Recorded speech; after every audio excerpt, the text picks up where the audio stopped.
Hello everyone, welcome to English Matters channel. Public speaking அப்படிங்கிறது இந்த ஜென்ரேஷனில் எந்த ப்ரொஃபஷன் எடுத்துக்கிட்டாலுமே ரொம்ப முக்கியமான ஒன்று.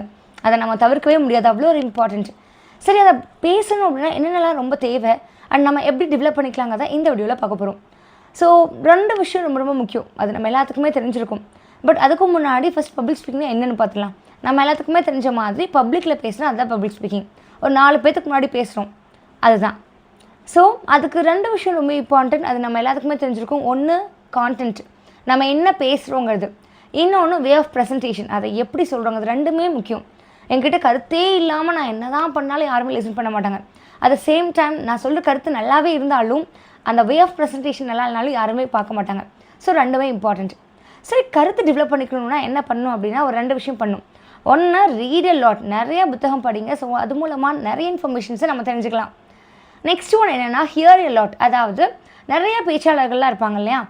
ஸோ அவங்களோட ஸ்பீச்சஸ் நிறையா கேட்கும்பொழுது அவங்க யூஸ் பண்ண கான்டென்ட், அவங்களுடைய வே ஆஃப் ப்ரெசன்டேஷனும் தெரியும். அட் த சேம் டைம் அவங்க என்ன மாதிரி கான்டென்ட் பேசுகிறாங்கிறதும் நம்ம தெரிஞ்சுக்கலாம்.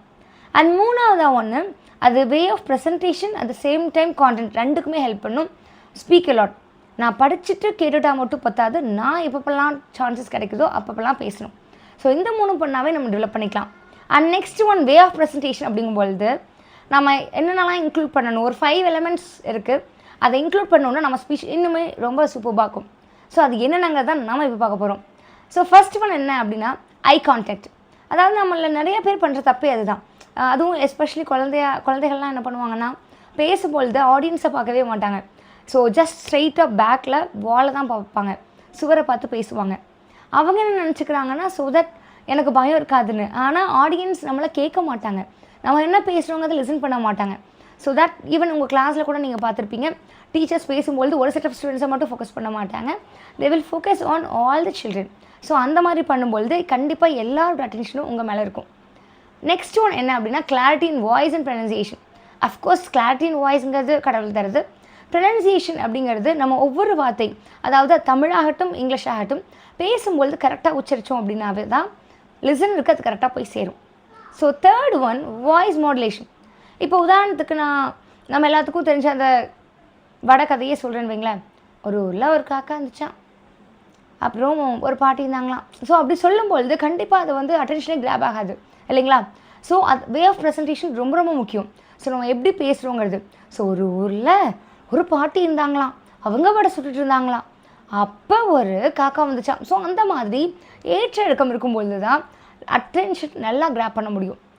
நெக்ஸ்ட் ஒன், ஃபோர்த் ஒன் என்ன அப்படின்னா ஜெஸ்டர், அதாவது ஹேண்ட் ஆக்ஷன்ஸ் தான். ஸோ யூஸ்வலாக என்ன பண்ணுவாங்கன்னா பாய்ஸ்னாவே அதாவது அவங்க பாக்கெட்டில் வச்சுப்பாங்க. ஆர்எல்ஸ் நாட் ஓன்லி பாய்ஸ், யாராக இருந்தாலுமே இப்போ பின்னாடி கை கட்டிக்கிறது இல்லை முன்னாடி கை கட்டிக்கிறது அந்த மாதிரி பண்ணுவாங்க. ஸோ அந்த மாதிரிலாம் பண்ணாமல் நம்மளோட ஸ்பீச்சுக்கு தகுந்த மாதிரி அப்ராப்ரியேட் ஜெஸ்டர்ஸ் இருக்கிறது ரொம்ப முக்கியம். ஸோ அது பண்ணும்.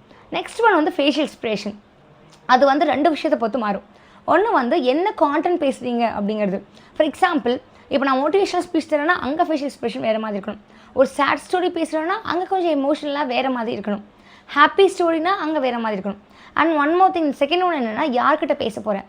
ஸோ ஒரே கதையை நான் ஒரு குழந்தைகிட்ட சொல்கிறேன்னா அங்கே ஃபேஷியல் எக்ஸ்பிரஷன் ரொம்ப அதிகமாக இருக்கணும். அதை ஒரு அடல்ட்கிட்ட சொல்லும்போது கொஞ்சம் குறைவாக இருந்தால் போதும். ஸோ இந்த மாதிரி அதுங்களுக்கு ஏற்ற மாதிரி நம்ம மாற்றிக்கணும். ஸோ இந்த 5 விஷயங்களும் உங்களோட ஸ்பீச் இருந்தால் கண்டிப்பாக உங்களோட ஸ்பீச் எக்ஸ்ட்ராடினரியாக இருக்கும், அதில் எந்த ஒரு சந்தேகமே இல்லை. So thank you all, keep on learning. And இதையும் தாண்டி ஒன்று ரொம்ப இருக்குது அப்படின்னா அது என்னென்னா கான்ஃபிடென்ஸ் தாங்க. ஸோ நீங்கள் கான்ஃபிடென்ட்டாக பேசுங்க. ஸோ பேசும்பொழுது அதுக்கு என்ன முக்கியம் அப்படின்னா நல்லா ப்ரிப்பேர் பண்ணிட்டு போனீங்கன்னாவே கான்ஃபிடென்ட்டாக பேசலாங்க. Thank you all, subscribe and support us.